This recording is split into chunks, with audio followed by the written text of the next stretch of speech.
Alright, welcome everyone to RAGE2 Any%. RAGE2 is a 2019 release as the sequel to RAGE1, and expanded on a lot of the things that were liked about in RAGE1. Combat has been really well raved and really well received, and it turned it into a big open world collectathon area type of game. So the Any% speedrun is going to be navigating the big open world and completing the story missions. As well as using some of the movement tech and movement abilities that were just added in this installment of the game compared to the initial RAGE1. So we're going to start a new game. This is Any%. Any% new game. There is a new game plus category, but we're going to be doing Any%. So timing's going to start where we select our character. It doesn't matter, but this could be a donation incentive of if you pick the male walker or the female walker. I like picking the female. It feels like she talks faster.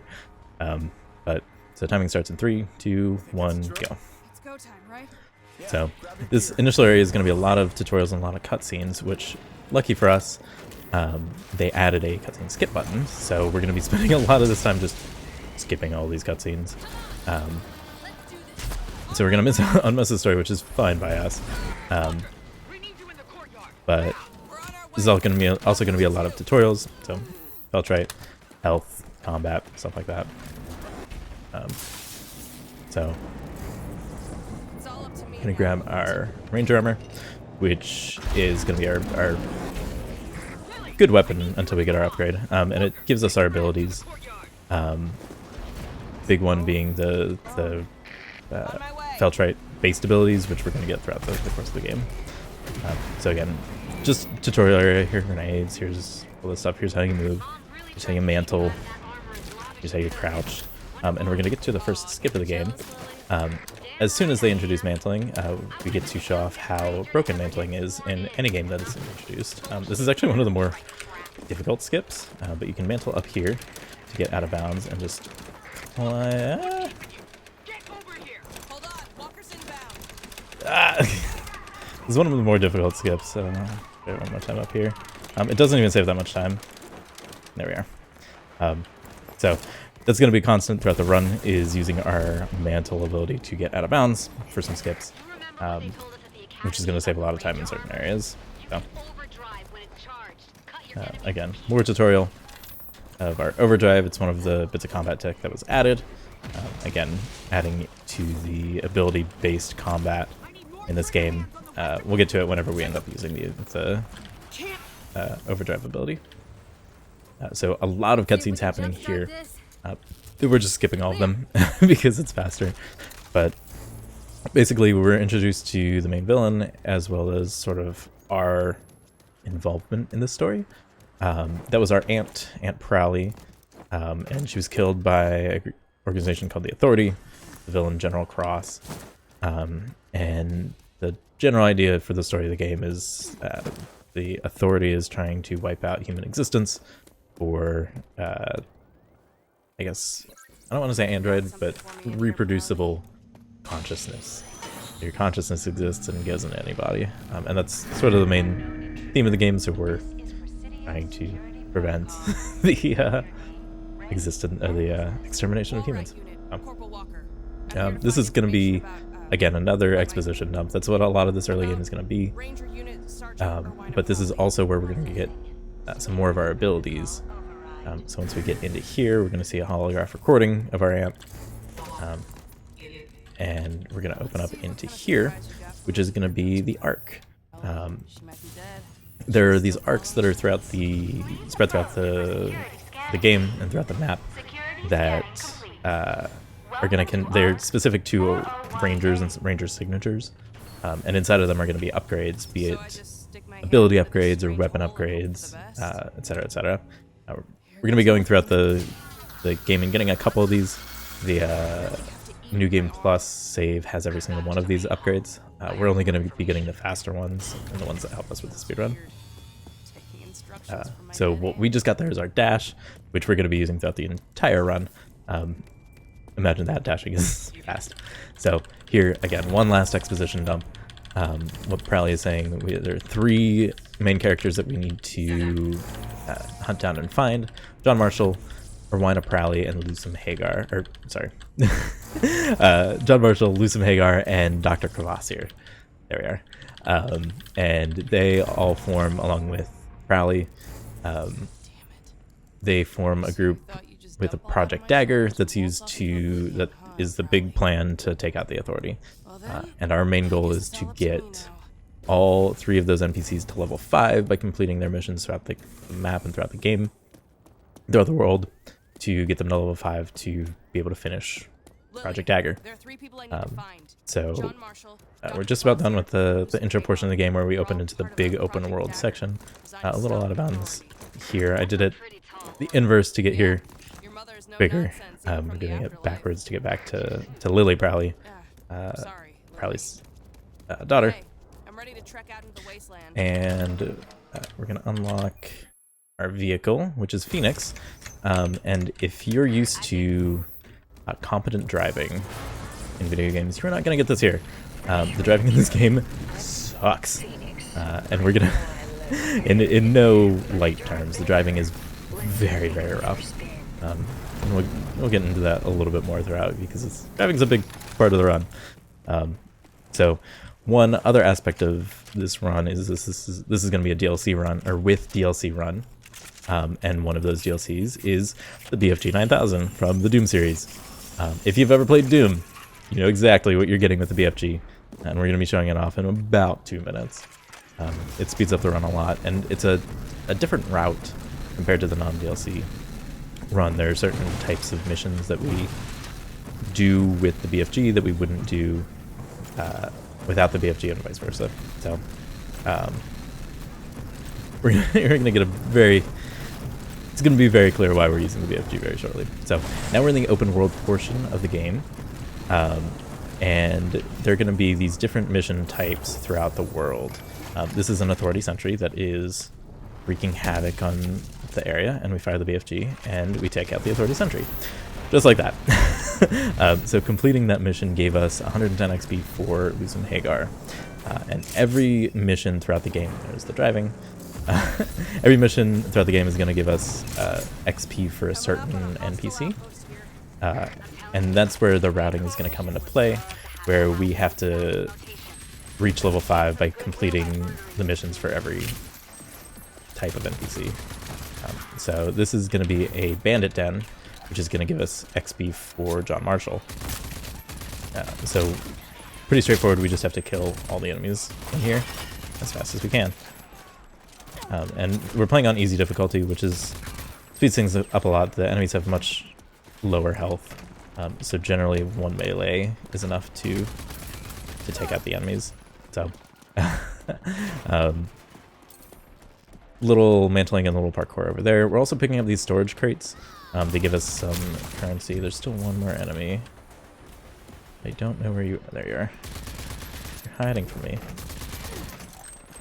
Now I'm just missing. There we are. So storage crates give us currency, and then there's this arc chest, which can give us various supplies for our ability upgrades. We're going to use one right now on our dash. We're going to reduce the cooldown from 2 seconds to 3 seconds. Getting to dash forward a little bit more frequently, always going to be very helpful. That also gave us XP for Dr. Kvasir, which is going to be where most of the RNG comes into play in this run. There are going to be spy drones that are randomly placed throughout the game as we go through. Each spy drone is 60 XP for Dr. Kvasir. The current route doesn't require... the world record route requires at least 1 spy drone in order to complete the run.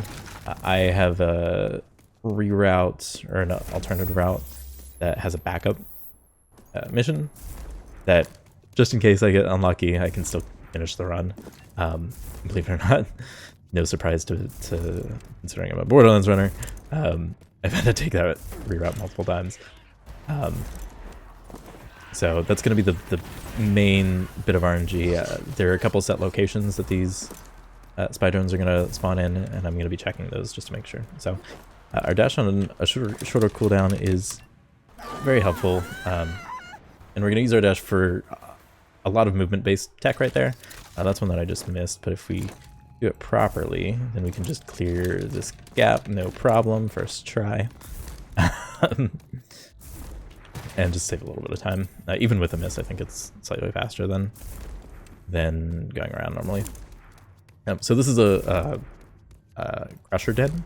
So there's a big boss at the end of this that we just need to run through. Enemies don't give us any sort of experience or anything, so unless it's required to progress the story, it's usually not worth it to stop and kill enemies. So we just run through and we reach the bottom, and this is the Crusher, lug the nut, and this is the BFG. Straightforward, and just killing him gives us 200 XP for John Marshall. Very, very fast XP. So we're already level 2 for Marshall with the Crusher Den, and this is going to be what the majority of the run is going to be. It's going to be going around the map, doing different types of missions. A lot of them are going to be similar to ones we've done before, and completing these story-based missions along with it as well. So arc chest there for 20 XP for Dr. Kvasir. And we're going to leave here. Going to respawn Phoenix, a car, and start driving. I can spawn it in. It's a little finicky on where you can spawn it in. I think my old car was too close, so I couldn't spawn it where I was before. And we're going to keep going. Right over here is going to be another Authority Sentry. We're going to kill. Our biggest limitation with the BFG is ammo. The only way to get extra ammo for the BFG is to purchase it, and it is $1,000 a canister. So we have to use our BFG ammo sparingly. So for the last Authority Sentry, we just fired one BFG shot. Here we're going to use Phoenix's car and the cannons on the car to just kill the sentry. That little shockwave does damage to us if we're not in a car. Since we're in a car, we can just ignore it, and our cannons do good damage as well. Here's the driving. Yeah, it's a pain to control. So Borderlands has some really bad driving for FPSs. RAGE2 has so much worse driving. It's actually impressive how much worse it is than any of the Borderlands games I've played. So here we're gonna move on to the next arc, which is probably the arc that opens up the movement in this game the most. With any arc in the world, we have to kill all the enemies that are threatening it and sort of blocking our... And I'm dying? Yeah. Blocking our access to it.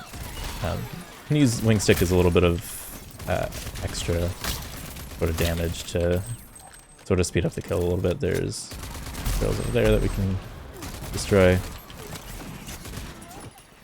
Another enemy right here. Someone with a launcher. Get rid of you. That launcher hurts. But this arc is going to open up the run so much once we get into it. There's one more. Yep. Over here. And he just goes into my field of vision. So one more arc chest for more Kvasir XP. And then once... Oh, there's more... there's one more enemy. There you are. Hiding from me. There. So, whenever you discover an arc in the world, you get XP for Dr. Kvasir. So that's where the rest of Kvasir's XP comes. And in here, we're going to get another nanotrite ability, and this is going to be a double jump.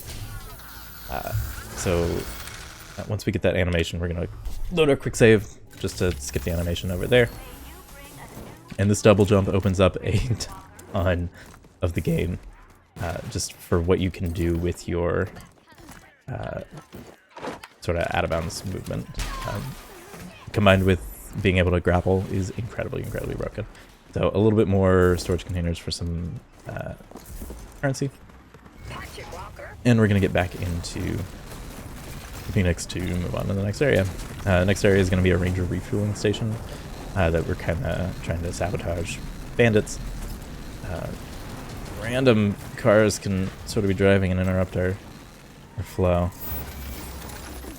So here, there's fuel. We just have to destroy the fuel. Nothing there, unfortunately. So we can do this pretty easily with just grenades.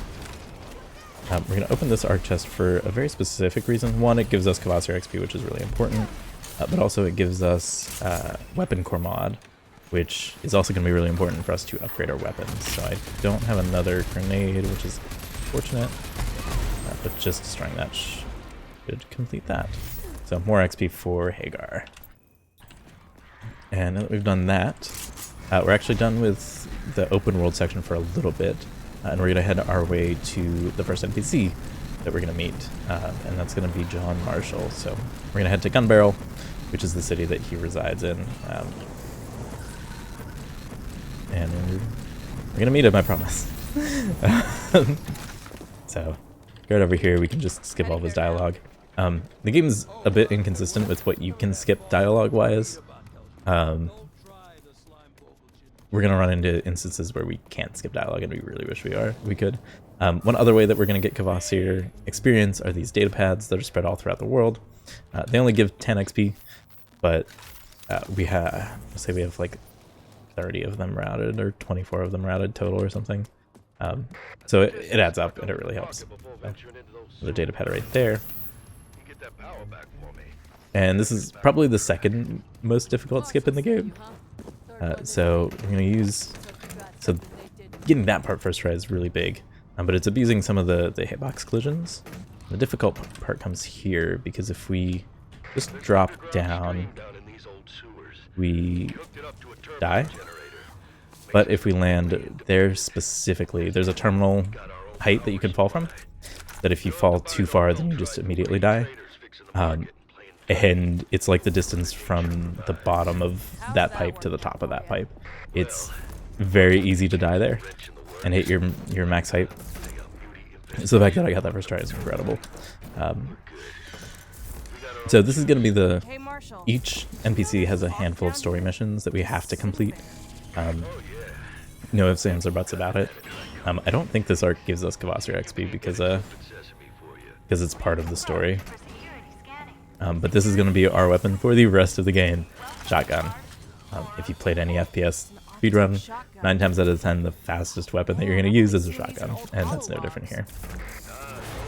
So you need to kill that enemy specifically to trigger this to open. It's weird that it's the one on the left and not the right. Couldn't tell you, I just know that to kill that one. And then this is going to be a lot of just, again, move through the area. A little skip right there to skip going up the stairs. Just go through the stairs. And just run through the area till we get to the next story part. So we can dash through that. Dashing, we can like phase through enemies while we dash. So if there's a part where we might run into an enemy, it's going to be faster to just dash through it. So a little gooey in here. But we're gonna open the store. A lot of these martial areas are just run through the area as fast as you can. Memorize the area, memorize the best path, and avoid the enemies, and then you're good to go. So we're just about at the end. I'm gonna jump up this pipe, and one last dash over here, and we're at the story area.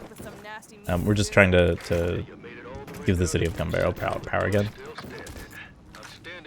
So this is what's preventing the power. We'll wait for Marshall to finish talking, and then we're going to use our first overdrive here. It basically upgrades your fire rate, your damage. It turns them into like fire-laced weapons, or fire-laced projectiles. And then you increase your, since it's the first time we used it, you increase your overdrive meter by killing enemies. But the more you kill in succession, the higher your combo gets, and the faster you get your overdrive back. There's supposed to be goop shooting out from here. Yep. Definitely rendered there. So now it's complete. It's basically an auto-scroller to get to the end.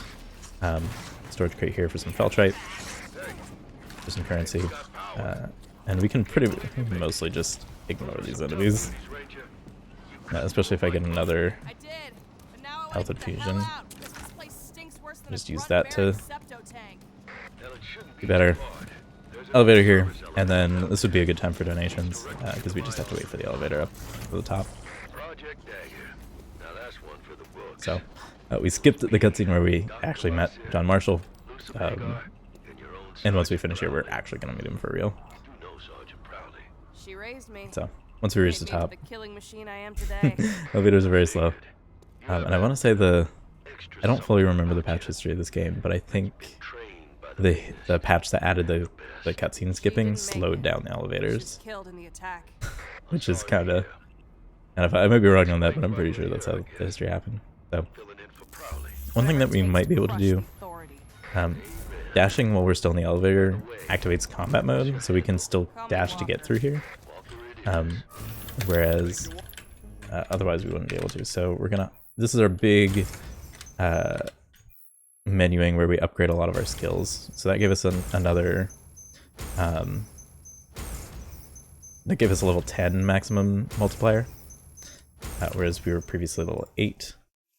And then a couple of other things. The important one are going to be our shotgun upgrades, which is just more damage in general, as well as the speed loader. If you noticed before, I was loading every pellet one by one, whereas now I'm going to reload the entire mag at once, which saves a ton of time over the course of the run. And then the other one increased my movement speed by 30%, which is more movement speed is great. So once we get to the top there, we can just go to our minimap and fast travel to the entrance and save a lot of time from running back to the start. So coming up here is going to be, I guess, the infamous areas of Rage, and it's the derbies, I guess, plural. First off is going to be Mutant Bash TV. I think that's a return from Rage 1. And then afterwards is the Chazcar Derby, which we need to do both of these to progress the story, which we'll get to why it's relevant when we get to that story portion. But in the meantime, it's just going to be a matter of do the derbies and do them as fast as you can. So Mutant Bash TV is just an arena of just waves and waves of enemies that we have to just kill the enemies as fast as possible.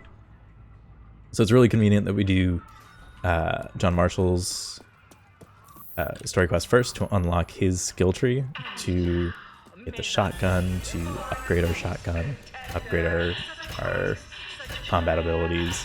And it's where Rage 2 definitely differs from Rage 1 in being a lot more ability focused as opposed to just pure weapon gameplay. So you can see we have a score and we have a timer in the top right, so there's actually in-game time trials you can do with this, which I want to say the record for this with all of your abilities and weapons and upgrades and whatnot, I'd say it was like a little over 3 minutes. But this is how the entire derby is going to be. Just kill these enemies as fast as we can, try and memorize the spawns, try and react to where they are as best we can. And I think so, pretty fast, and then in between each round, we can, at the very least, re-gear and get more ammo, more grenades, etc. I think I missed the shotgun. I don't know, like, wouldn't let me pick them up, so hopefully we're fine on ammo here. So you'll notice I'm standing closer to the exit than there we are. Standing close to the exit so that once I finish, I'm right there, ready to move on to the next. And you can see my max multiplier is 10, so if I were to use my overdrive right now, I would get it back immediately, basically after 2 kills once it ended because of my combo. And the nice thing about this arena is if for whatever reason I miss an enemy, if they run into that ball that's swinging, they just get killed immediately and crushed. So, I sort of have, oh, I'm out of it now. I was one short. That's unfortunate. So make sure I pick up. Definitely grenades are good, and then our ammo's over here. I need shotgun ammo. Alright. So, Wave 3 is going to be, I guess Arena 3 is going to be a bit more unique, in that enemies are going to crawl from up here, and I can use my focus, nanotrite focus ability to see when they jump up, so that I can kill them as fast as I can whenever they spawn. I wasn't sure I killed him, so I was just making sure. So, this one, the speed is just reacting to where they spawn fast enough and actually hitting the headshot, because it's a bit difficult to see.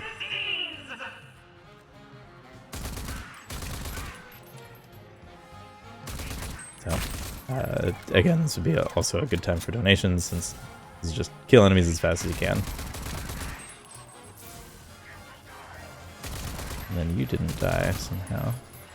Kind of rude if you ask me. Reload really quick. And then here I'm going to start getting spawns in here, which kind of ruins my day. With the fire on my screen. I'm dealing with them as fast as I can without slowing down and killing the enemies crawling. It's definitely how I could save time here, or conversely lose time. So I think we only have a couple more enemies. Oh, one more enemy. Perfect.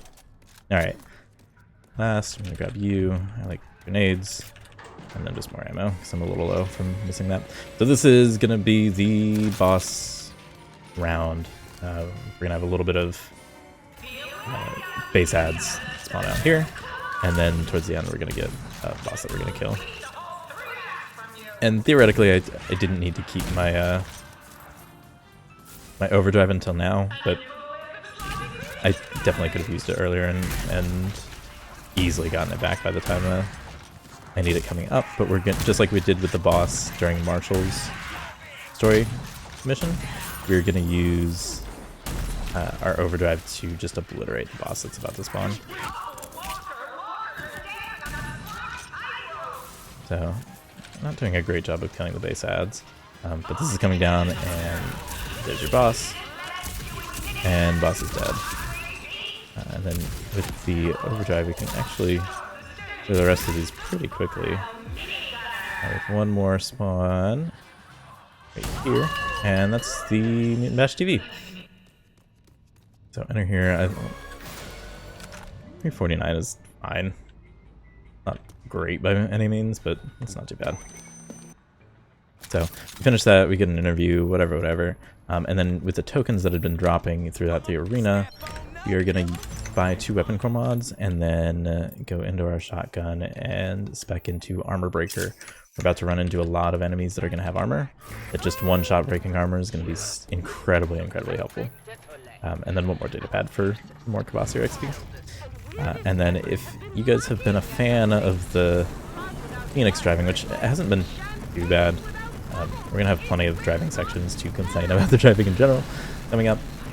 But if you were a fan of Phoenix, then I hate to break it to you, but this is going to be the last time we're driving Phoenix in the run, because we're about to do the Chaz Car Derby, which we're going to teleport into some Mario Kart really quick, but I can't stress this enough, Mario Kart with worse driving. So we're going to enter into here. There we are.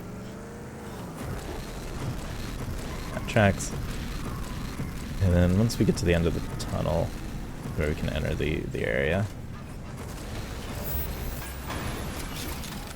So a couple more data pads. Like I said, there are a lot of these that are routed, so I'm gonna be grabbing a lot of these. And then I think this dude's name is Chaz. I don't know, but Chaz Car Derby. We have a new car, and this is just a 3-minute driving course. So we'll go through the first lap, and then afterwards, again, plenty of time for donations. So the best way to go fast in this is going to be less just pure speed. Like we have our boost that we've been fluttering, I guess. Instead of like fully holding the boost, we're just slightly tapping it, because whenever you boost, you get a boost forward, and it's greater than the boost you would get from...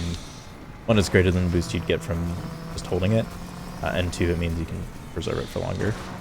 So we've fought our boost, but rather than just boosting and being the fastest speed the entire time, the best way that we save time and go fast in this is just being in control of our car, which is way more difficult to do than it seems. So you can see I'm using my handbrake a bit to drift, to make some of the sections a little bit easier to turn, and some of the turns easier to make. but by no means is it easy to take. It's like right there, just slamming in the wall because I had a little bit too much speed. No handbrake was gonna save me from that. And then once you get to this section, it's actually pretty smooth sailing. This is basically a straight shot with your boost, and then this turn is manageable during while you're boosting. That it's difficult to lose control during that turn. So that's the first lap. The second lap is going to be same as the first. Like with the Mutant Bash TV, this is again another great time for donations. 125 first lap is actually incredible for me. Usually if I get 130 for the first lap, I'm pretty content. And then usually my 125 times are for the second lap, once I enter it with some speed. It's actually a Mad Max game. Promise, trust. The story I like to tell is Borderlands 1 was initially going to be a Mad Max style driving game, and they made the Mad Mel Arena first, and that's where they did their like gameplay test. My car's almost dead. Just slightly on fire. I'm gonna play it a little safe. I don't quite know where I lost most of my health, but considering this is the last turn, I just take it a little slower. And bam, 251. I am very happy with. So just fast travel to the start. Not bad. Yeah, imagining this is a Mad Max style game is kind of funny because it would be atrocious as well. The Borderlands 1's devs saw the gameplay with that and were like, let's not go this route. So now we have the Chaz cars. By completing the Derby, we unlock Chaz car and we can use it throughout. And it's what we're going to use for our driving for the rest of the game. It is much faster than Phoenix, and I want to say it handles way better. I mean, hit or miss whether it actually does, but it feels like it at least. The big trade-off though is there's no weapon on it, so anytime we're going to do a couple more authority sentries, and anytime we run into those, we just have to kill it manually. We're not going to be able to use the weapons on the car, which is fine. We have fast ways of completing them, so it's not a huge detriment. So taking a bit of a break from the story type areas, and we're gonna head back to another arc to get another ability upgrade. This is where armor breaker starts being really helpful. It's where we're gonna see a lot more enemies with armor, and where it's gonna save us a lot of time going forward. So got the first wave over here, and we're just going to use our overdrive to wipe out the enemies over here. A couple of explosive barrels to just obliterate most of the enemies. There's usually one straggler that doesn't get blown up. And that's all set. So I missed an arc chest coming in, but I'll grab it on my way out. Oh, no worries, mute. I was debating whether I wanted to put like a limited chat interaction sort of thing, but I'm fine with chat interaction during it, so all good. So this is the other light FPS, as you're very well aware. Shotguns are very broken and very fast, and so are rocket launchers. So here we have a rocket launcher. We have a data pad over here for some more capacitor XP. But rocket launchers also very broken and very fast. So we're going to be very much using it throughout the run. I want some more ammo because a little low from missing it that round of the Mutant Bash. So we're gonna head out of here with our rocket launcher in tow and head to the next area, which is another Ranger refueling station, but this time we have a rocket launcher. Oh, that was not intentional, but that was really cool. So this is another thing where more often than not, grenades should be enough to kill everything. Still no spy drones, which is a little concerning. So rocket launcher over there. Yeah, that grenade very much missed those over here. So actually, that beats them entirely. That should be enough. Get them all. That grenade missed those entirely too. Jeez. Oh, there we are. We're good. Okay, so those are bad grenade throws, but all good. We have a rocket launcher, so just one shot straight up. And coming up, we have another John Marshall area with one of the big bosses at the end. I remember off the top of my head. And this is, I want to say it's the last easily accessible spy drone. And it is here. Perfect. If I can kill it. No! Okay. Well, I might be doing the backup anyway. That is entirely my fault that I missed that there. So, Zach had another crusher nest, but this is really cool because it's going to be one of the first sections of out of bounds. Again, abusing how broken mantling is and getting out of bounds. And it really wants me to mantle that. There's an invisible wall that you can stand on, and doing that, we can mantle out of bounds, hit a quick save right there, and load that. And then it'll put us right in the arena. And do you remember our friend the BFG? There's our friend the BFG. So, if I had 2 spy drones at this point, I could skip this and travel right to gun barrel. But unfortunately, I don't have the spy drone, so I have to grab that as some of the backup. So, finished with that, and now that we have the fast car in the Chaz car, we can use it to do the big driving sections. This is going to be faster than Phoenix, so we're going to grab the Chaz car and make our way to our second NPC, which is going to be Hagar. And Hagar's one of these, I think it's the waypoint on the far right that's about 2,000 away. Yeah, 2,000 meters away, so it's going to be a lot of driving. Part of why we do... is also kind of cool too. Part of why we do Marshall first and do all the stuff around there is just because we have a slow car. We don't want to do too much traveling before we have the faster vehicle unlocked. It's not the fastest vehicle in the game. There's a flying car that we can use, and it's part of why New Game Plus is loved in the community, because these driving sections don't exist. You just fly to the next area you need to go. So it cuts down on, I think world record for this is 122 for New Game, and I want to say for New Game Plus it's like 104. So all that driving there, we get to the neon sign, and we get to Wellspring, which is where Hagar's the mayor of, and it's where we're going to do a lot more of the story type missions.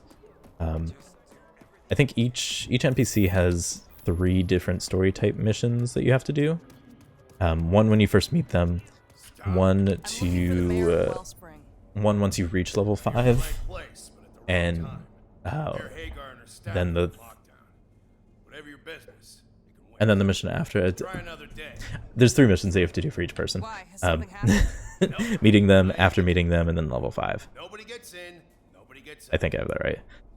So this is going to be Hagar's back-to-back.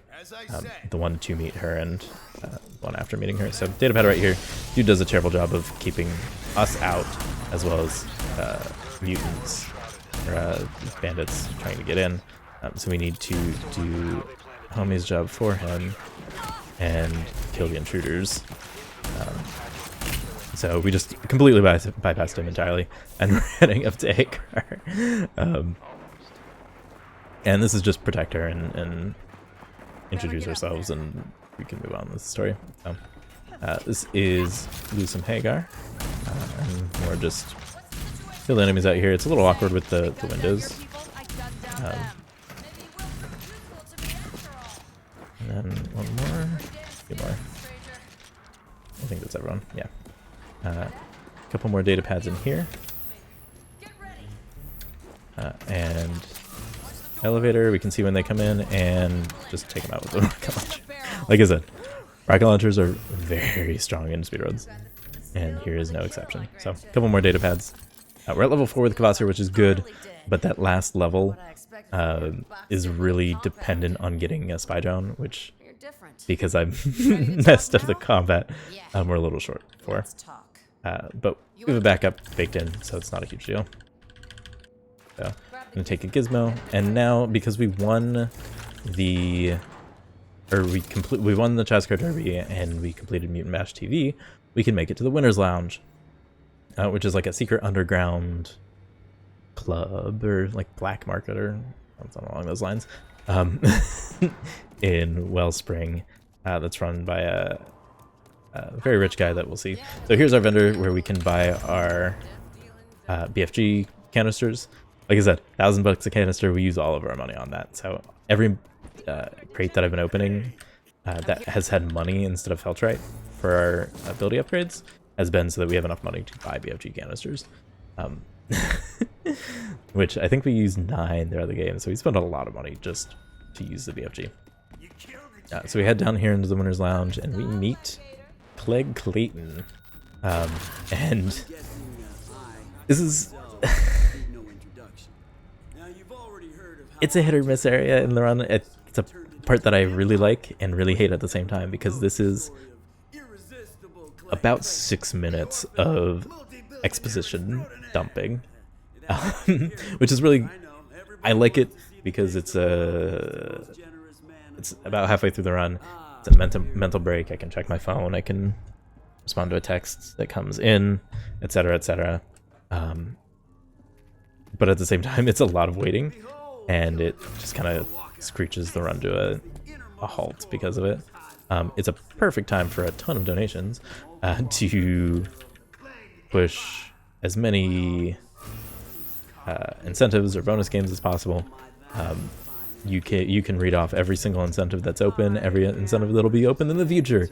There is plenty of time for this because it's a lot of Clegg just talking to us. And this is one part where it would have been really nice to be able to allow us to skip the dialogue. That unfortunately we cannot. I want to say it's partially because it's animation based, that the dialogue skipping messed with that, and that's why we can't skip it. But I don't know for certain. But we learn a lot about Clayton, and then in the speedrun we never talk to him again. So that's the part that is less than ideal for the speedrun, but getting a nice mental break in the middle of it is really nice. Yeah, the BFG is DLC in this game, so the pretty much most runs were done before the DLC was released, and there's a route established for the DLC because of it, that I think only the top 2 runs on the leaderboards have the BFG used, but it makes things so much more faster in certain areas. So now that he's done talking, we're gonna commit some espionage and bug his computer, transmitting data to Hagar, and we get to sit some more and wait. Clayton's gonna reveal that he knows that we're working with Hagar and he's gonna kill us because of it. So more waiting, and like I said, I want to say this is some sort of animation with the elevator, and that's why we can't skip. But it's really annoying. So again, more time for plenty of donations. So. How is it going, chant? Hi, Moot. This is a mission. I'm still a ways off from world record, but my run's sitting in the queue. It's submitted. It just hasn't been accepted yet. Which, fair. Third place run being submitted from someone that hasn't done anything. It probably takes some looking at a little longer. So.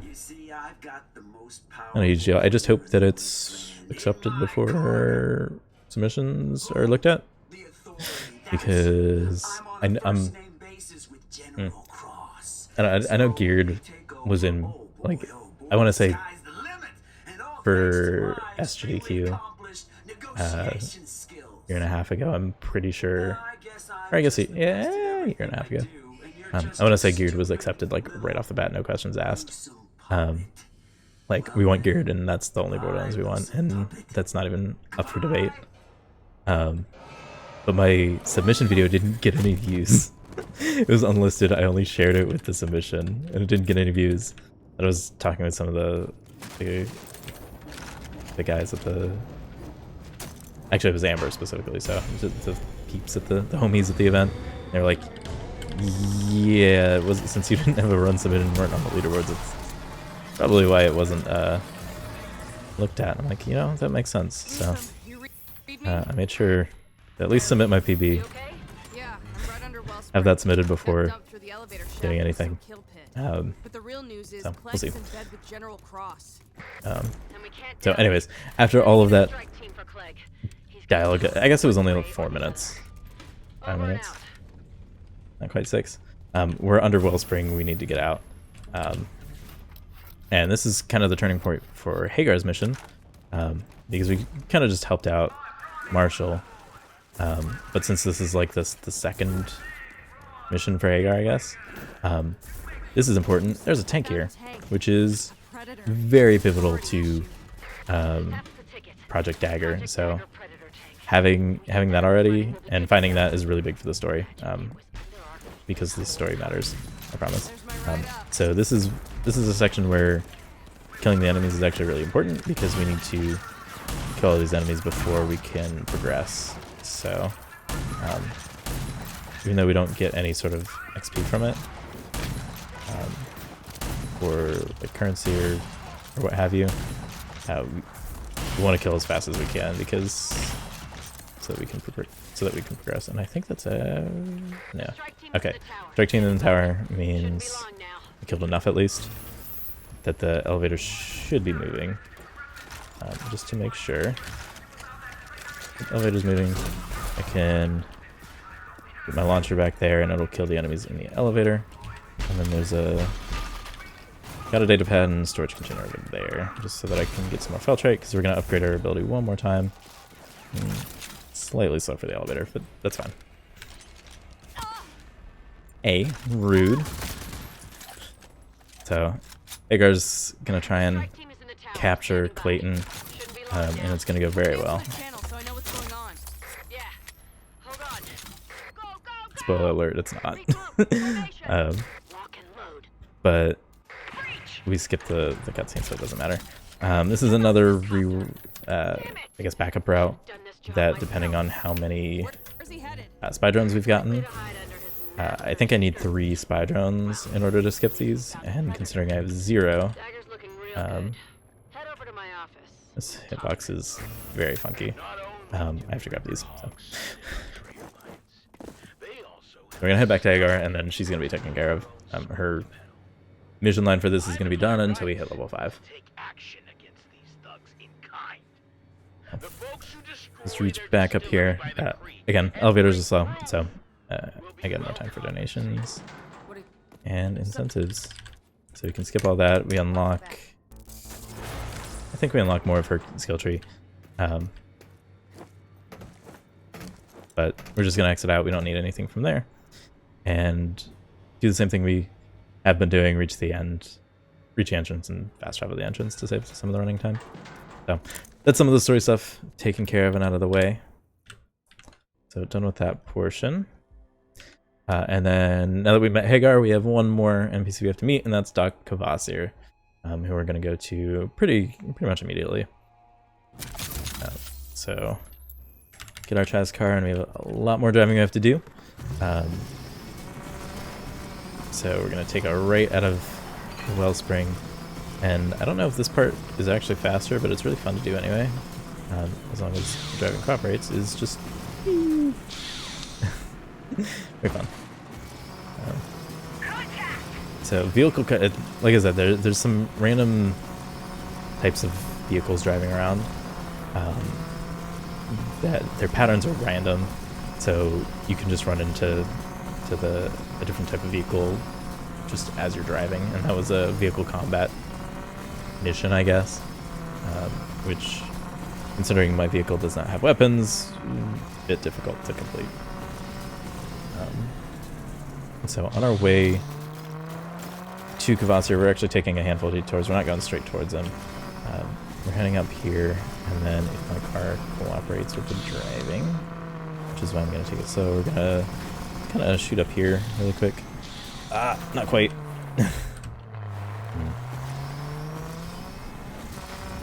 Okay, we're good. We're going to reach up here and then just YOLO down here. Almost kill our car, but you know, that's fine.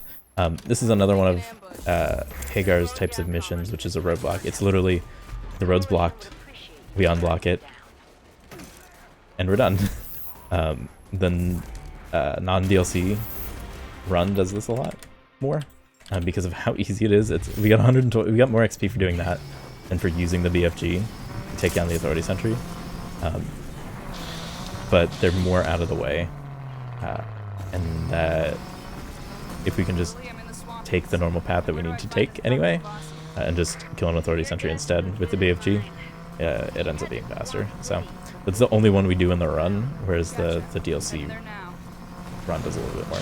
So we don't know where Kvasir is, so we need to search Laguni for information, and we searched. We're good. We're speedrunners, we know where he is. We do that for the story, but then we also use it as a fast travel point. So, 2 birds, 1 stone with that. So we try to follow the road as best we can when we're driving. That's a tight road and a bit difficult, which is going to make this sentry a little difficult as well. This sentry's level 8. And it actually didn't open, so we're good. The sentry's level 8, so it has too much health for the BFG. So we have to lower it a bit with our assault rifle, and then we can take it out with the BFG. If we don't do enough damage, then it goes into its cycle of like shooting its laser or whatever, or the shockwave or whatever. So this is the reroute that I have for the fact that I do not have a spy drone. So this is a type of mission for Kvasir that we don't do otherwise, in that there's a dead ranger, we're trying to retrieve the armor. So there's a couple of wolves that are going to ruin our day, so we just focus him, grab the armor, grab the data from it, and just head out. And that, along with 1 extra data pad that I grab, is your 60 XP for Dr. Kvasir. So the ranger armor was 50, and then 1 optional data pad is enough to make up for the 60 XP that we don't get for getting a spy drone. So considering I don't have a detour right there when it's not even that far from where we actually need to go, which is right over here, definitely worth it for a backup. So this is going to be another crusher den. Watch, there's a spy drone over here. Yep. I knew it was going to be right there, so I didn't need to do the backup, but grabbing that at the very least means I can skip some of the stuff in here that I would have to grab otherwise. So another crusher den where we just have to run through as fast as possible. So if I didn't get that spy drone, I'd have to get that arc chest. And then there's another arc chest coming up here soon as well, right there. That since I, at the very least, it's saving the time for the detour that I didn't actually need to take. Tracks that was going to be the, so, what we do for this crusher, Spike of the Vial, is we're actually going to overdrive and use the launcher instead. Instead of the BFG. And I think I missed 1 shot somewhere, that I just needed 1 bullet. Okay, so not quite as fast, but still a really fast kill. With the rocket launcher, because rocket launchers are broken as well. So that's level 5 for John Marshall. We have finished John Marshall. Now that he's level 5, he's going to have a second mission for us to fully complete his, or I guess 3rd mission, to complete his part of Project Dagger. So we're going to do that once we finish up with Kvasir. Vehicle CPV. Vehicle physics are very jank. Very jank. Like, probably worse driving than Borderlands, which is saying something. So, finished up with some of the other side missions, and now we're going to take a bit of a detour. I guess not quite a detour. Not really a straight path, but we're going to meet Dr. Glossier. So, unlike the other two, he's not chilling in an actual city. He's just kind of like in the swamp. This should be it. So he has his sentries protecting him from the authority. So these are actual authority grunts, I guess. Whereas normally we were facing just like bandits. These are authority. So he has a bridge that he kind of retracts to keep him safe. That you can do a little bit of parkour to sort of bypass a little before it opens. So laboratory's down here, and we're gonna meet him and run away immediately. So there he is. Skip his cutscene, skip his dialogue, and goodbye. So his mission is the Eden Space Center, which we have a little bit before we actually take on.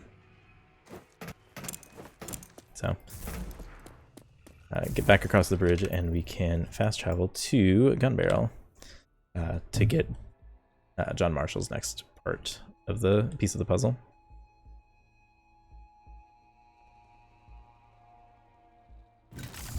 So, heading to Gun Barrel. The annoying that the gate has to open every single time. Oh, we haven't been here since we restored the power, so the guard's like, hey, you did it, thanks. Great. And we're actually going to head back to Marshall down here. And this is we talk to him and we just leave immediately. Skip his dialogue and leave. He has an info runner that got captured that has a lot of important information that we now have to save to retrieve that information. And this is going to be the one that we do immediately, actually. So, grab our Chaz car. Also because we're not level 5 for anyone else, so we still have to get level 5 for everyone else. We have Kvasir's mission that we could do, but I think Marshall's mission is on the way to Kvasir's, so it makes sense to do it in this order. So we're driving this way, which is the way we need to go for Marshall's mission, but on the way, we're going to run into our last authority sentry we have to take out. This one, I think, is level 6? Level 5. So it's still slightly too much damage to be able to kill outright with the BFG. So we have to lower it a little. Use our last BFG canister. Take it out. And by doing that, we are now level 5 for Hagar as well. So she's complete. She has another mission for us. The tank doesn't work, is what she's saying. And then this is where we need to go for Marshall. So we have a tracker for Gulo. Oh! This is fine. This is fine. Everything's fine. Everything's fine.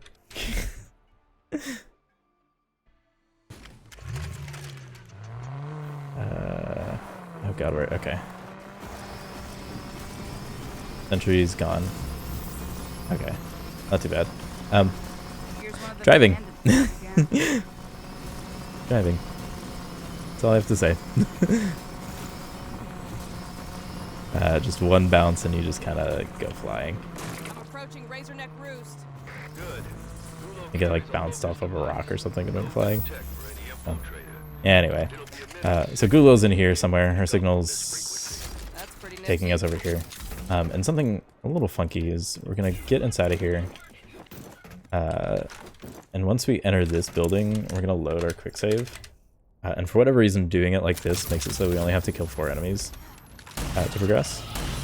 Don't know why, but hey, we'll take it. So this is where Armor Breaker is so incredibly strong and helpful. So I think that's enough. I'm gonna kill you just in case. Elevator's coming down. I'm behind. It's fine. Everything's fine. Open this arc chest, and this should complete Kvasir. open the elevator. It does complete the Kvasir. We actually didn't need that one. Because there's one more data pad that I could have grabbed.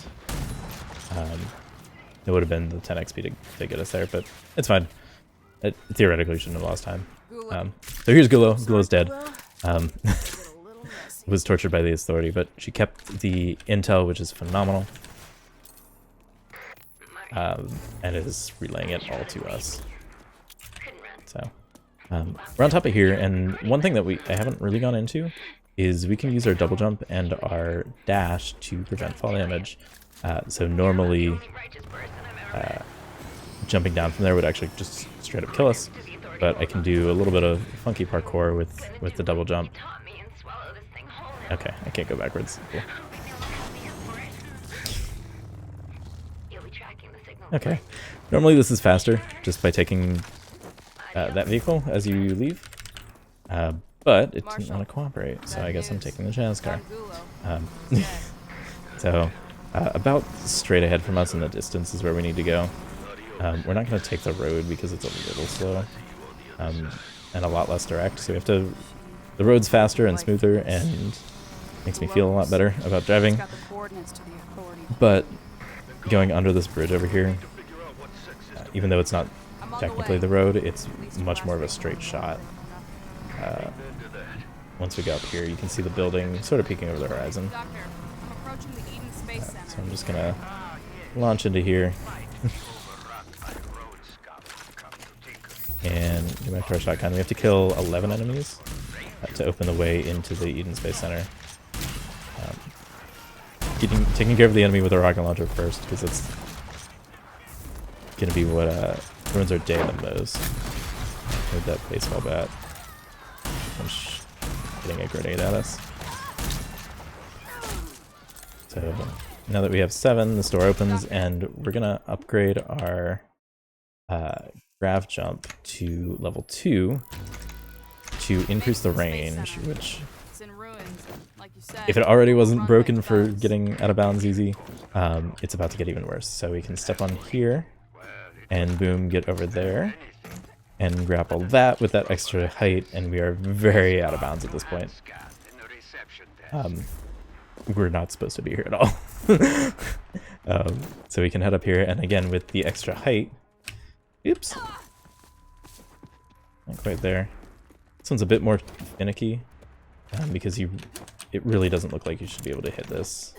You can mantle that, and then some funky movement over there, and once you hear that voice line, you can reload your quick save, and we're at the top of the Eden Space Center. So there's an ecopod that's in space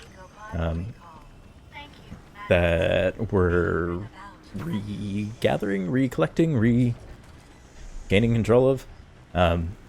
So we have to wait for the animation over here. It'd be another really good time for donations. But there it is. It's coming in from space. This is our last data pod, or data pad, should we need it. Since we're already level 5 with Kvasir, we don't. But if we missed the if we missed a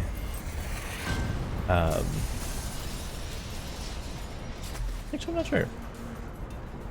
Usually that gets us to level 5 for Kvasir, but something funky with my routing, getting the arc chest was enough. So Ecopod's down. We're just gonna run off, and there's a zipline for us to grab. And just head inside, get Kvasir remoted into the mainframe, hack into the mainframe, and have him control it. While we're waiting for the elevators, I'm going to reload my weapons, because, surprise, surprise, there's going to be a boss fight at the end of this. Shocker. So, elevator here. We're just going to activate. Oops. Here we are. We're here. Turn on, Kvasir can get into it, and all is fine and dandy. So, head back out here, and if we turn around and use our see-through walls hacks, there's a mech right there. That's a boss. And this is the reason we're on a down patch version of the game.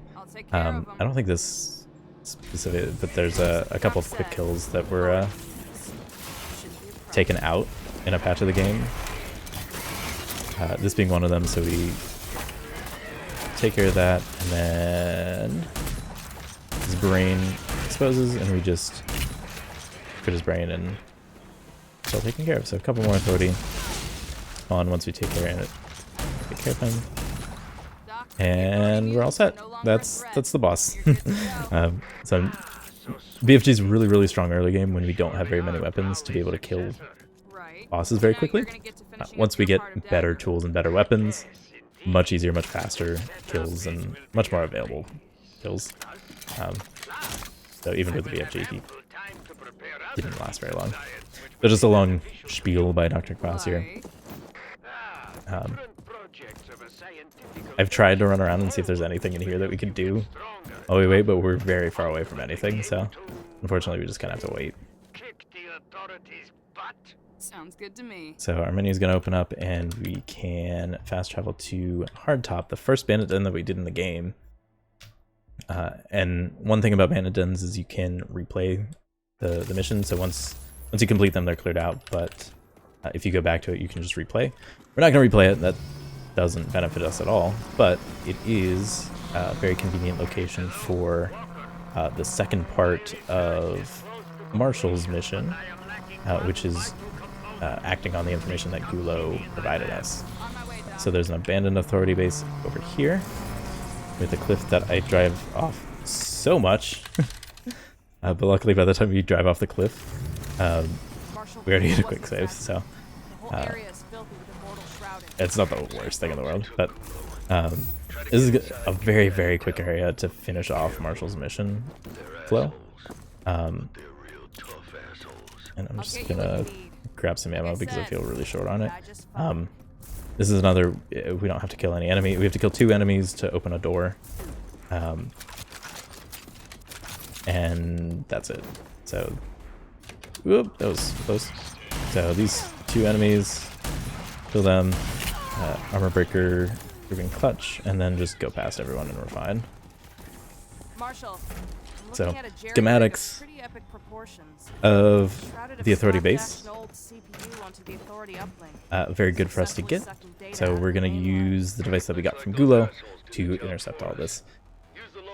Verse, same as the second verse, same as the first, with Hagar, that we're just going to steal data, and that's about it. So you have to wait, the authority's going to break in. You have to wait for them to get all the way in. We can stand up here for some reason if we wanted to. Door explodes and we can leave. And that's the mission, and we're finished with Marshall. So once we leave, we can fast travel to Gun Barrel.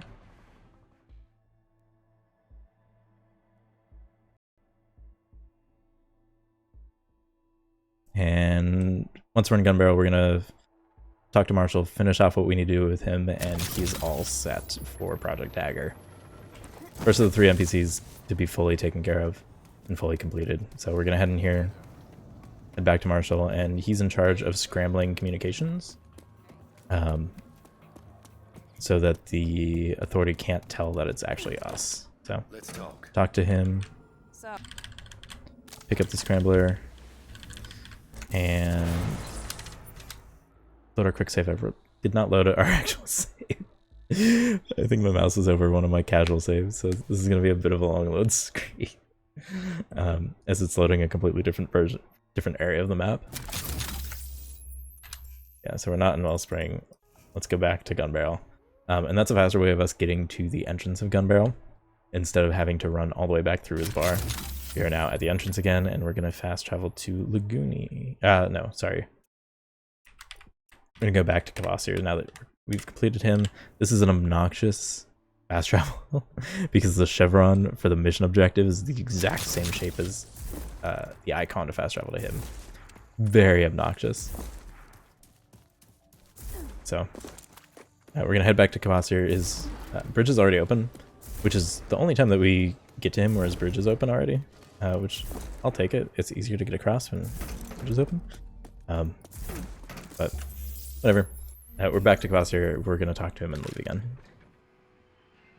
Tracks with how we talk to NPCs. So, talk to him, and we leave. So this time, instead of going across the bridge, we can just land on this pipe and we can fast travel. We're gonna head to Laguna this time. Laguna is a bit closer to where we need to go for Kvasir's mission here that he just gave us. So once we spawn in Laguna, I'm gonna back up a little so that I can actually spawn my car in. And we're just going to drive straight through the swamp, through the water. This is another good time for donations. We're going to that marker, the 3,000 meters away. So there's a good bit of driving that, again, really good time for donations. As my car almost spins out, which tracks for this game. So, yeah, pick those. So that's a trader, another new type of vehicle that's just driving around the area. I think this is the Annihilator again. Another signal from a ranger Tracks. suit up ahead. So yeah, here we're in the desert. This is the only time we have to be in the desert, which is a shame. I spent a lot of time in here in my casual playthrough. There's a boss in here that I didn't know what I was doing initially when playing the game. That I think I came here first and just had my assault rifle and struggled to deal with it. That I was determined to actually kill it before I left. So we've made it here. And a little too far. Really not where I want to park. I probably should have gone a little closer. But authority base here, an authority guarding it. That we need to kill the authority that are guarding it to open the door. And just kill the guys in here. We're inside, and then this is going to be another big out of bounds, and a really weird out of bounds. Maybe. Honestly, if I'm being honest, it's a bit of a weird one. I'm going to take ammo because I'm always very nervous that I don't have enough ammo. Because I do not have very much rocket launcher ammo, which is fine. I'll make it work. So we're really weird out of bounds. It's not too difficult, though I'll miss it. I'll miss it more often than I care to admit, and more often than I really should be missing for how easy it is. Elevator down, like I said, elevators are slow. And then head straight over here. And we're gonna get out of bounds just by jumping out of bounds. Oop, that was almost bad. Yeah, getting out of bounds is that easy. So we take this path specifically, and this is the boss arena, and the hitbox for it is massive that we just get pulled into it. So this is General Cross. This is the main antagonist of the game. So we are fighting the main antagonist. First wave, get him to an invulnerability state, and then just use our rocket launcher to kill ads that spawn. He spawns a shield that we're gonna destroy with the assault rifle. And then once we finish with that, swap back to our shotgun to cycle him to his next phase. The fact that he's shooting us is great. He was standing still. More ads spawn. Take him just about all out with our rocket launcher, and we're gonna overdrive to take out his shield. Reload, 3 more shots, and then if I do this right... Normally I can get that with just the remaining overdrive. But still, that was a really good fight. And we just killed the main antagonist. Good job, we did it, guys.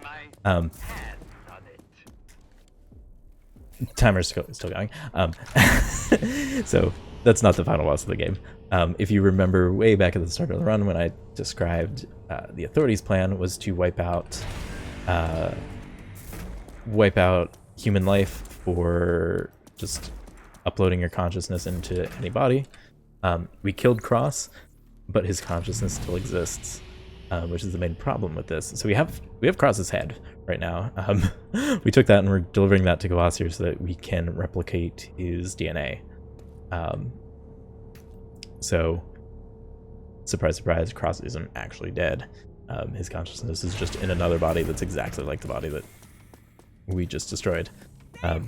So the whole concept of Project Dagger is, how do we kill Cross's consciousness so that he can't respawn in just another body.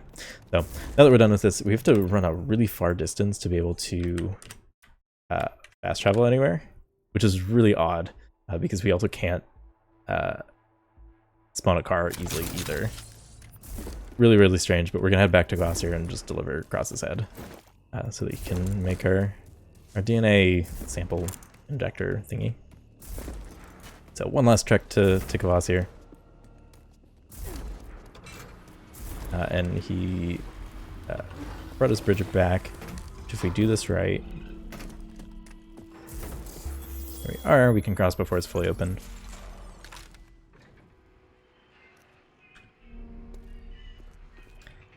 And we head back down, talk to Kvasir, place across his head. And here's a syringe with Kvasir's DNA. And it's also I think I mentioned the virus. It's how we're going to take down Cross. That was Kvasir's portion of it. How do we neutralize what he's trying to do? So now we're done with him. All that's left is Hagar. We're gonna head to Wellspring.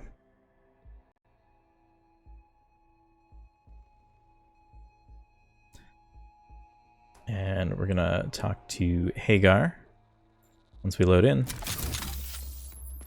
so that we can grab her last mission. And this is actually going to be one of the most difficult parts of the game. There's going to be an out of bounds coming up that is incredibly difficult. So we'll see how it ends up going. It's the fact that such a difficult out of bounds, it saves us about 30 seconds doing the out of bounds. The fact that a difficult out of bounds is this late into the run is definitely nerve-wracking. So we'll see how it goes. So to Hagar, we have another elevator ride back down.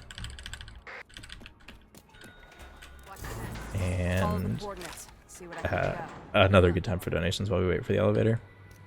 There's an elevator ride and then a long driving section coming up. So another good time for some donations whenever. Once we talk to Hagar. Gonna head out of here and just fast travel back to the entrance. Save a little bit of the running time. I don't know how to run out of any of these towns. I guess Wellspring's pretty straightforward, but considering you can just fast travel the entrance, running out is overrated. So we went right to get to Vossir. We're going to go left. And then coming up is actually going to be one of the road blockers that we did a little earlier for some of the XP. It's straight up blocking the road. We can't just drive across. So instead we're going to do some funky car stuff. I didn't quite get it there with how janky the cars are in this. You can get one where you just kind of boost up a little bit more. I hit something too early. I didn't get the full boost, but we can just climb up the wall on the side, and the fact that the road's blocked isn't a huge deal. So this might be the longest driving section of the game, because we still have another 3,000 meters to go. Again, really good time for donations.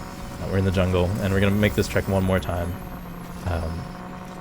On our way to this upcoming area, we're going to find the final area of the game, or drive past the final area of the game. More car combat in our way. Very rude, if I do say so myself. So, coming up on the right here, more car combat. Is this an annihilator? No, King Squasha. Kind of blocking our way, which is really rude. So I think we just passed the final area of the game. Difficult to see, and definitely took me a while to actually notice it as I'm driving. But I think we just passed that. We take a fork on the left over here. I do this every time, but I got saved by a tree.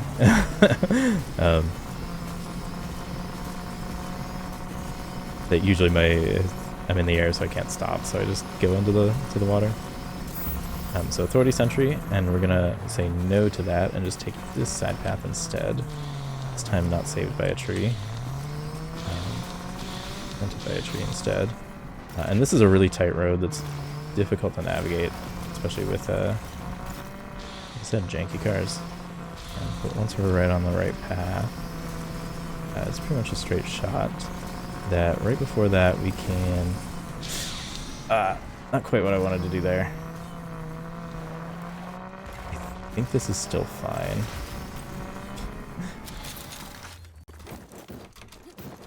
I don't think you're supposed to be able to run up that, but, you know, it works. This is very much not the path I'm supposed to be taking to get here. Okay, Lucen, I'm here at Twin Falls, keeping my eyes But it works. authority presence. All right, let me know if you find anything. So this is, again, in my opinion, the most difficult area in the game. So head up here for a little shortcut. Ammo's in here. No launcher ammo, which is a little concerning. So we can climb up here and then jump out of here, and we're out of bounds already. Not difficult to get out of bounds. This looks like a big fall. It's not. It's just not loaded. And then this is another thing where we can use our double jump, use our dash to prevent a lot of fatal fall damage. And we're in the objective area, so destroy these. Now for the other one. Awkward reload there. So we need to get this core so that the tank that we found can actually work. So I'm gonna cut the power here. This one takes a little longer, so there's more rocket ammo. Makes me feel a lot better. So lasers are down. Core is exposed. A lot of ads. This is why I wanted launcher ammo, because I want to kill as many of these with the launcher as possible. And then this is the difficult out of bounds. Luckily, there's a quick save, so that if I end up dying, I spawn right there, which is great. So I can head up here, and that's actually the fast version of this right now. A way of getting out of bounds up here. I think I missed that. Okay, I might have gotten that, but I panicked a little bit. Part of why this is another reason why it's a difficult out of bounds. A lot of enemies that are killing you. So while you're trying to do this, you're just getting shot from all angles. So this is the backup way of doing this. If we miss the jump, it's a difficult jump. It's a piece of collision that probably shouldn't be there. So we're up here, and then this is really slippery, which I'm landing on it. Like I said, very difficult, and where most of my runs go to die is this out of bounds coming up. That at this point it would have been faster to just take the intended route. But you know what? So I land up here, and we get up here. Oh no! That's unfortunate. Like I said, difficult. And I was one dash away from getting it. So luckily our quick save puts us right here anyway. So we can attempt it again if we end up dying. Got the good version of it, which is awesome.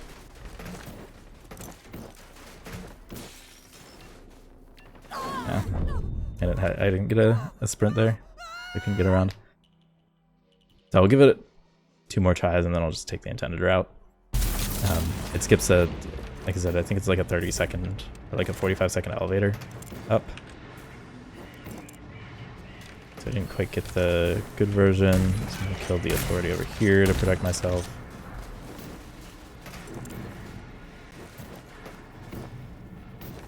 And then over here.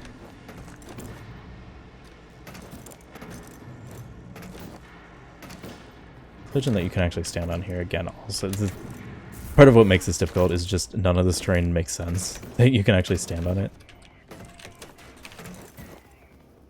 I'll trust that. There we are. Almost lost it, but we're good. There we are. Okay. Not bad. I would have liked it a little faster, but it's all good. Then we get up here and then duck this way, and we can get back in bounds. And we're out of the area. Very long elevator that we can just skip instead. So once we head out, we actually need to run all the way into this bush just so that we can get to a section that we can fast travel back to Wellspring. Okay, really good to get that without too much time lost. Definitely a difficult trick that requires a ton of practice, and I don't want to spend. I'd say I spent hours in learning this run, just trying to get that skip somewhat consistently to start attempting it into a run.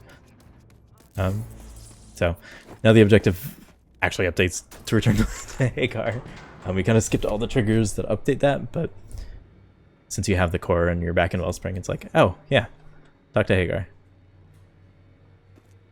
And it looks almost like we're missing. Make it quick. Almost looks like we're missing the objective for Marshall. So we unlock the tank. The tank's functional. Watch your back. Just skip Hagar's. Project Dagger is all set up and ready to go. Project Dagger set up? Alright. I'll take that. So, skip all this dialogue. We're gonna make one last stop to the shop that's coming up at the end over here, and get our last fill of BFG ammo we're gonna use for the rest of the run. Again, we're gonna use the rest of our ammo on that. Okay, not quite sure why that objective over there was weirding me out, but I'm not quite sure. Usually I don't have the objective there. Alright, so we have the tank, we have a new vehicle, and we are... Open the wrong menu. Still gonna use the Jazz car. You will see very soon why. For now I'm gonna say it's because it's the race car. So we're gonna use the race car, and no other reason. Which is true, but you'll see in a sec. So we're gonna take the exact same path before. Like I said, we passed it on our way to Hagar's objective. Okay, slightly different path because driving doesn't want to cooperate. Let's see if I get a bit of a better launch here. Not quite a launch, but a bit of a better jump that I just land really well. Okay. And now that I stop bouncing, I can actually turn to get us back on course. Much shorter drive. So again, decent time for some donations, but not as many as the drive before. So, this is the last section of the game. We are heading to the authority base and executing Project Dagger. So, driving section here. And like I said, it was difficult for me to notice when we got to the actual area, so I used the amount of distance from the waypoint. So, once we're at around 800 meters away from the waypoint that's there, that's when we can turn. And this overpass right here, so we get past the bamboo that's blocking us. All right, gang. So, Approaching the authority, and this is probably my favorite dialogue line. Bringing this whole steaming mess down. I strongly suggest you drive the Predator for that. Anything else in the authority turrets will smear you across the wasteland. I knew that. Just checking to see if you were paying attention. I think it's cool whenever developers put voice lines or acknowledgements in the game that you're doing something not quite the intended way. I think it's really cool. So we're done with the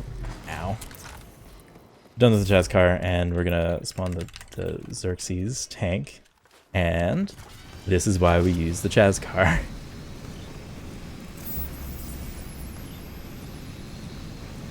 What do you know? Predator ruse is working. It's slightly slower. So here's the culmination of all of the NPCs that we've been working with and what their roles in this are. So we have the tank from from Lucem Hagar. John Marshall made the scan not work in trying to scan who's in the tank, and next is going to be Kvasir's part of it. Which this one kind of confused me. I thought this was part of the plan, but Doc, you there? gotta add some drama somehow. Yes, of course. I have prepared perfect digital model of Cross's DNA. I transfer data sequence now. So since we had Cross's head, we had his DNA, so boom, we are in the authority base, ready to take him down from the inside. Close call. So now we can drive the tank through the tank, through the base. Okay. Inside. We're inside, and one, I guess, if you want to sort of nitpick your way through the story, there's one sort of thing that might stand out as sort of an issue with this plan. Luckily, the game realizes this.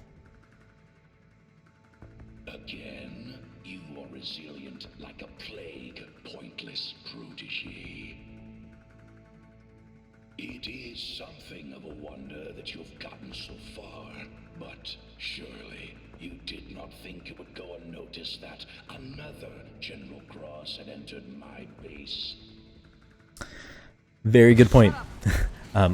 Unfortunately for Cross, they didn't really have the best counter to that. Right now we're going to run into a handful more enemies than we did initially. But one good thing about the tank is the missile that's attached to it obliterates everything in sight, even other tanks that we run into. So you can sort of see how big the tank is compared to some of the enemies that we fight, that we can just kind of run over them. But for the other tanks that we run into, we don't want to run into those explosive barrels. But for the other tanks, we just kind of fire once and demolish it. If we took too much damage, we could reload a quick save right there to get a car with full health. That one's a bit more of a problem. I think my missile went through the car, which is less than ideal. I might make this a bit more difficult. I need to be a bit more careful with what I'm running over, because my health is very low. Much lower than it should be because this will just miss the car. But I think getting past there, we are good to go. And then we reach the end of where the tank can go, that we have to sort of take the rest on foot. Just none of these enemies matter. We're stocked up on health infusions, and I got one more, which is great, that we can just kind of run through and just face tank any damage we take. So we're going to run through a little bit, and then eventually we're going to get into a big arena right over here that we have to kill all the enemies in here. So we're just going to overdrive immediately. Anything to speed up killing these enemies will help, especially since our combo is going to get us our overdrive back again really quickly. So we have to kill these enemies as fast as we can. There's going to be an enhanced, so our overdrive's back already.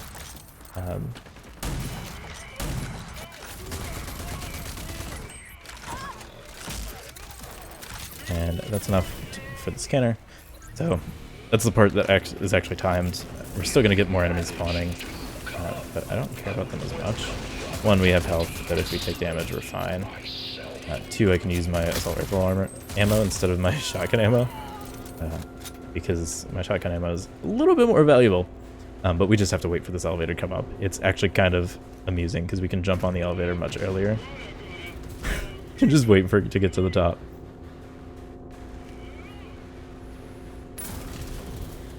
For us to be able to use the hand scanner to take it back down.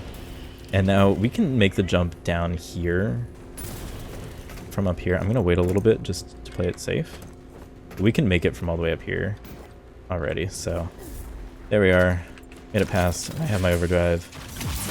And I'm just going to activate immediately, mostly for this enhanced speed. Much easier to take out with overdrive than it is without. And preemptively use my health infusion just to be safe. Have a good amount of them. And there's one more enemy. There you are. Alright. So he's taken care of. Keep heading through here, and we're gonna run into an elevator. You too will be preserved as a memento in my hall of glory. Yeah, that's it. He does mention one thing. We talked to Clayton, and then we skipped everything else after that. So yeah, he's still alive, and we don't know what happened to him. I promise. We didn't see it happen, so therefore it's true. So another elevator that we just kind of have to wait for. But looting is very helpful, and look at that. He's familiar. First verse, same as second verse, same as the first. But this time we use the BFG. And he has a bit of a smaller crit box this time. It's just that red dot instead of the entire brain. So I need to actually have aim, which is a bit easier said than done. Come on. Come on. There we are. So Cybercrush is taken down and confront General Cross. There we are. Last bit of the game, so we have one last out of bounds that we can do. I guess less out of bounds and more just one parkour if I can get it. This pipe's a little slippery, so it's a bit difficult. Once you're up here, you can mantle. And there's some ammo in here I'm gonna grab. Make sure. Fine. And see that big face over there? This is General Cross.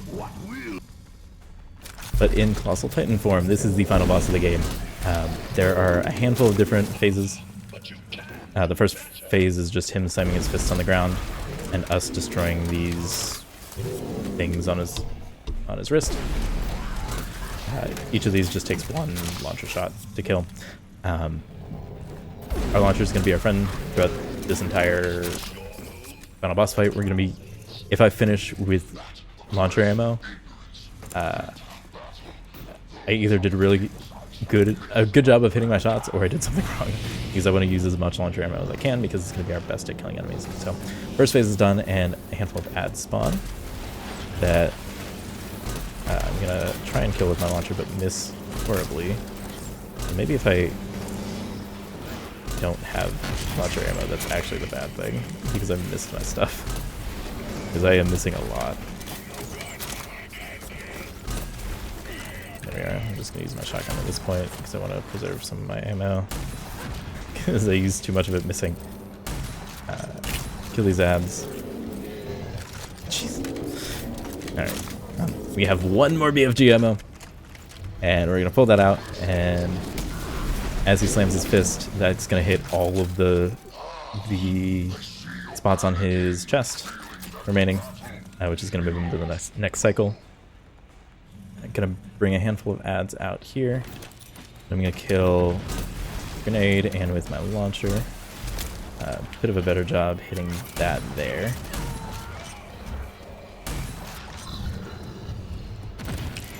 Handful more ads.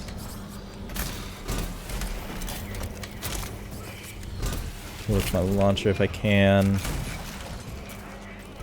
like I missed a handful of guys over here. I didn't do a great job. These enhanced guys I'm going to use overdrive for.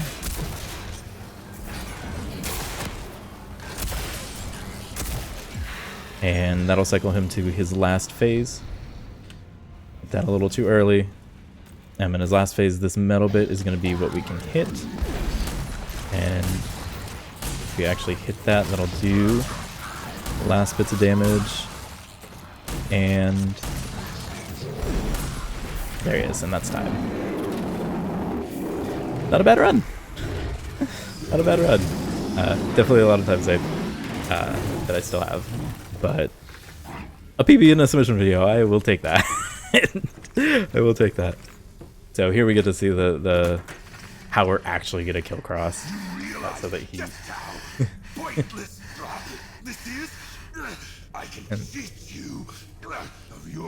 Just like what he's saying, and this was also Kvasir's brainchild.